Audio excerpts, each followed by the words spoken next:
সূরা বনী ইসরাঈলের 23 নম্বর আয়াতের মধ্যে আল্লাহ রাব্বুল আলামিন বলেন ওয়াকাদা রাব্বুকা, আল্লাহ রাব্বুল আলামিন দুনিয়ার মানুষদেরকে ঘোষণা করতেছেন, জানিয়ে দিতেছেন। আল্লাহ রাব্বুল আলামিন বলেন আল্লাহ তা'বুদু ইল্লা ইয়াহু, আল্লাহ রাব্বুল আলামিন বলেন দুনিয়ার মানুষ তোমরা আল্লাহ তাআলা ব্যতীত আর কারো ইবাদত করিও না। আল্লাহ রাব্বুল আলামিন বলতেছেন আল্লাহ তা'বুদু ইল্লা ইয়াহু, এই হো জমিরের মারজা হচ্ছে আল্লাহ। আল্লাহ রাব্বুল আলামিন দুনিয়াবাসীকে লক্ষ্য করে বলতেছেন তোমরা আল্লাহ রাব্বুল আলামিনের ইবাদত করো, বন্দেগী করো, দাসত্ব করো, আর তোমরা কি করো ওয়াবিল ওয়ালিদাইনি ইহসানা, এবং তোমাদের পিতা মাতার সাথে সদাচরণ করো।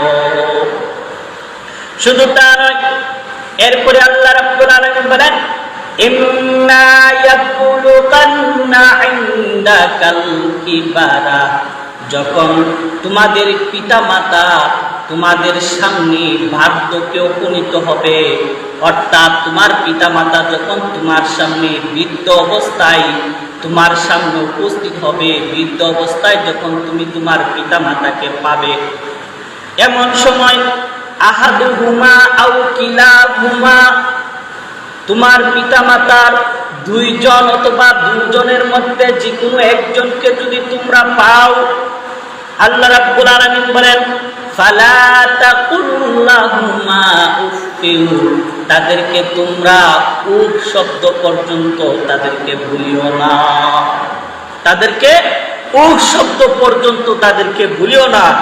এরপরে আল্লাহ রাব্বুল আলামিন বলেন ওয়ালা তানহারহুমা, এবং তাদেরকে তোমরা ধমক দিও না, ওয়া কুল লাহুমা কাওলান কারীমা, এবং তাদের সাথে আদবের সহিত তাদের সাথে কথা বলো।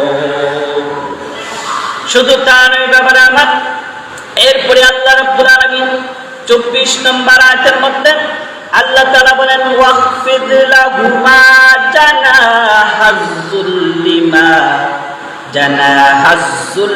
মিনার রাহমা, আল্লাহ রাব্বুল আলামিন বলেন তুমি তোমার পিতা মাতার সামনে এমন ভাবে মাথা নত করো, ভদ্রতার সহিত নম্রতার সহিত তুমি তোমার পিতা মাতার সাথে নত হও। শুধু তা নয়, এরপরে আল্লাহ রাব্বুল আলামিন এরপরে বলেন ওয়াকুল, এবং তাদের জন্য তুমি এই বলে দোয়া করো রাব্বি, হে আমার রব, আরহামহুমা, আপনি তাদের উভয়ের প্রতি দয়া করুন, কামা রাব্বায়ানি সগীরা, যেমন ভাবে তারা শিশুকালে আমাকে লালন পালন করেছে, আমাকে দয়া করেছে, আপনি ঠিক তদ্রূপ ভাবে তাদের প্রতি কি করুন, দয়া করুন। বাবারা আমার, এই গেল আপনাদের সামনে আয়াতের সরল অনুবাদ। এখন আসুন আমরা ব্যাখ্যা অনুসারে জানার চেষ্টা করি যে আল্লাহ রাব্বুল আলামিন আপনি আমাকে এই আয়াতের কারিমার মধ্যে কি বলতেছেন।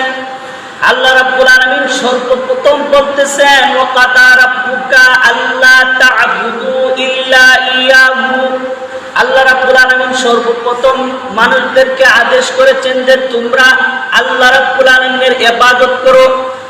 আল্লাহ রাব্বুল আলামিনের ইবাদতের পাশাপাশি আল্লাহ রাব্বুল আলামিন আরেকটা আদেশ করেছেন, সেটি হচ্ছে ওয়াবিল ওয়ালিদাইনি ইহসানা, তুমি তোমার পিতা মাতার সাথে সদাচরণ করো।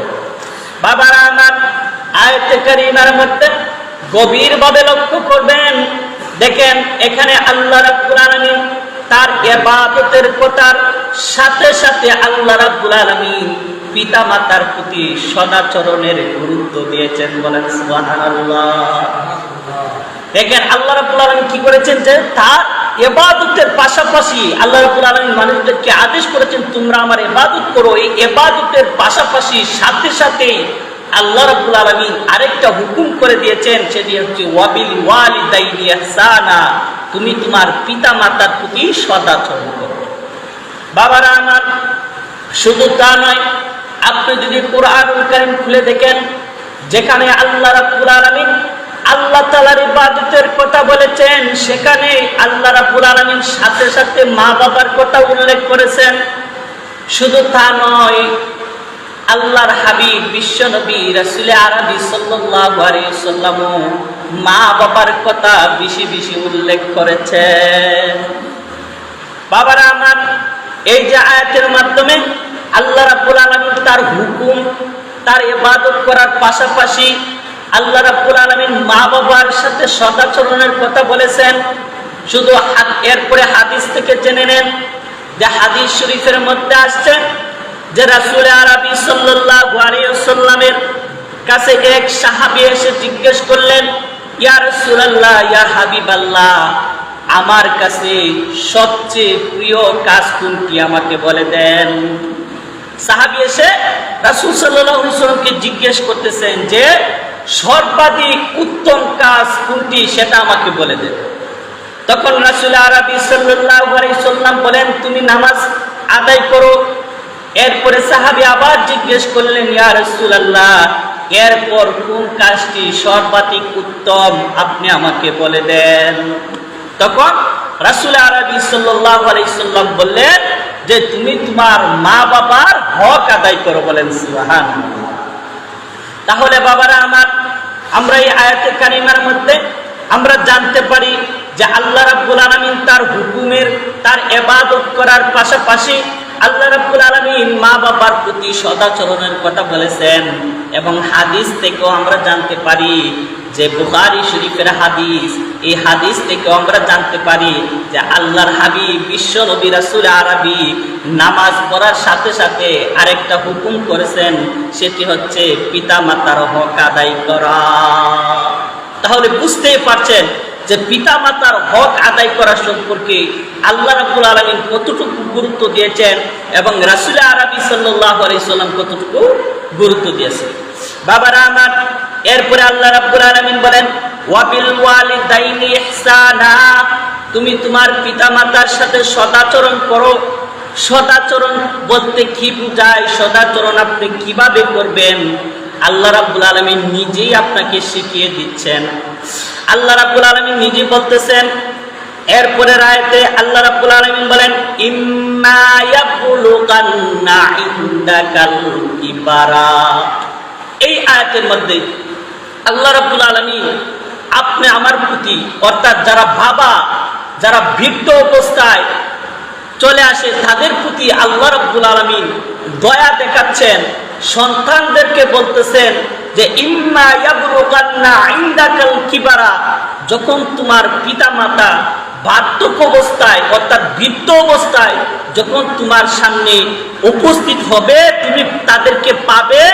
হ্যাঁ, আহাদুহুমা আও কিলাহুমা, তোমার মা বাবা দুজনকে অথবা দুজন হতে যে কোনো একজনকে যখন বৃদ্ধ অবস্থায় তোমরা তাদেরকে পাবে, তখন তাদেরকে কি করো, ফালা তাকুল্লাহুমা উফিউ, তাদেরকে তোমরা উফ শব্দ পর্যন্ত তাদেরকে ভুলিও না।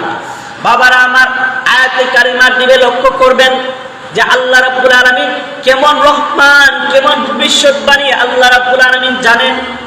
যে আল্লাহ রাব্বুল আলামিন এই চিন্তা করলেন, যখন কোনো মানুষ বৃদ্ধ অবস্থায় পৌঁছে যায়, তখন সেই মানুষটা নিজে নিজে কোনো কিছু করার মতো তার কোনো সামর্থ্য থাকে না।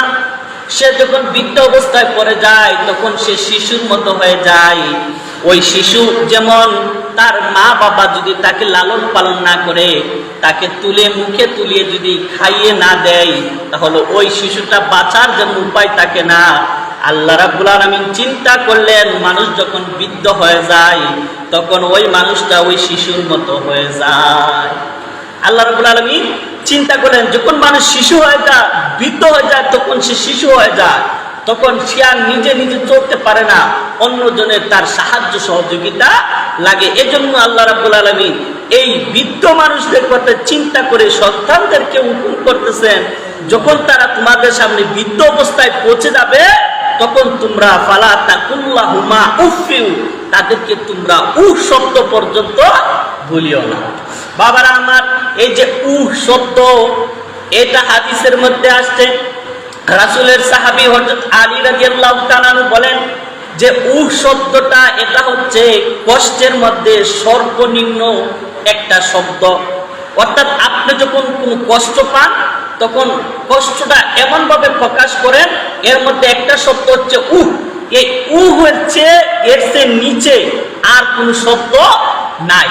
দেখেন, লক্ষ্য করবেন আয়াতে কারিমার দিকে যে আল্লাহ রাব্বুল আলামিন বলেছেন তুমি তোমার মা বাবাকে শব্দ পর্যন্ত করিও না। অর্থাৎ হচ্ছে সর্বনিম্ন একটা কষ্ট, এই সর্বনিম্ন কষ্টটা পর্যন্ত তুমি তোমার মা বাবাকে দিও না। সুবহানাল্লাহ। শুধু তা নয় বাবারা আমার, এরপরে আল্লাহ রাব্বুল আলামিন বলতেছেন ওয়ালা তানহারুহুমা, তুমি তোমার মা বাবাকে ধমক দিও না। তুমি তোমার মা বাবাকে কি করো না? ওয়ালা তানহারুহুমা, তুমি তোমার মা বাবাকে ধমক দিও না। এই ধমক দেওয়াটা যে কত কষ্টের, যখন কোনো পিতামাতা বৃদ্ধ অবস্থায় পড়ে যায়, সন্তান যখন তাকে ধমক দেয় তখনই চিন্তা করা যায়, তখনই অনুভব করা যায় যে এই ধমকটা কত কষ্টের। এজন্য আল্লাহ রাব্বুল আলামিন আয়াতে কারিমার মধ্যে সন্তানদেরকে বলতেছেন যে ওয়ালা তানহারহুমা, তুমি তোমার পিতামাতাকে ধমক দিও না। শুধু তা নয়, এরপরে আল্লাহ রাব্বুল আলামিন বলেন ওয়াকুল্লাহুমা কাওলান কারীমা। বলেন সুবহানাল্লাহ। আল্লাহ রাব্বুল আলামিন বলতেছেন ওয়াকুল্লাহুমা কাওলান কারীমা, আর যখন তুমি তোমার পিতামাতার সামনে কথা বলবে তখন তুমি আদবের সহিত, নম্রতার সহিত, ভদ্রতার সহিত তুমি তোমার পিতামাতার সাথে কথা বলো। সুবহানাল্লাহ। বাবারা আমার, আল্লাহ রাব্বুল আলামিন আয়াতে কারিমার মধ্যে আপনি আমাকে শিখিয়ে দিচ্ছেন যে আমরা পিতামাতার সাথে কিরূপ ব্যবহার করব। শুধু তা নয়, এরপরে যুল্লিমিনার রাহমা, আল্লাহ রাব্বুল আলামিন পরের আয়াতের মধ্যে বলতেছেন ওয়াখফিদ লাহুমা জানাহাজ যুল্লি মিনার রাহমা, তুমি তোমার পিতামাতার সামনে নত হয়ে ভদ্রতার সহিত তোমার মাতাকে তুমি নত করে রাখবে। এরপরে আল্লাহ রাব্বুল আলামিন শেষের দিকে আল্লাহ তাআলা বলতেছেন ওয়াকুল, আর তুমি এভাবে বলো, এভাবে তাদের জন্য দোয়া করো, রাব্বি, হে আমার রব, হামহুমা, আপনি উভয়কে দয়া করুন। কিভাবে? কামা রাব্বায়ানি সগীরা, যেমন ভাবে আমি শিশু অবস্থায় তাকাই তারা আমার প্রতি দয়া করেছিল, আপনি সেইভাবে তাদের প্রতি দয়া করেন। বলেন সুবহানাল্লাহ। বাবারা আমার, আয়াতে কারিমার মধ্যে লক্ষ্য করবেন আল্লাহ রাব্বুল আলামিন আপনি আমাকে কি শিখিয়ে দিচ্ছেন। দেখবেন আল্লাহ রাব্বুল আলামিন এই যে দোয়ার মাধ্যমে সন্তানদের প্রতি ihsan করেছেন, কেমন ভাবে ihsan করেছেন। আল্লাহ রাব্বুল আলামিন তো পিতামাতার হক আদায় করার কথা বলতেছেন। এখন দেখবেন অনেক সময় আছে যে আমরা পিতামাতার অনেক হক আদায় করতে পারি না।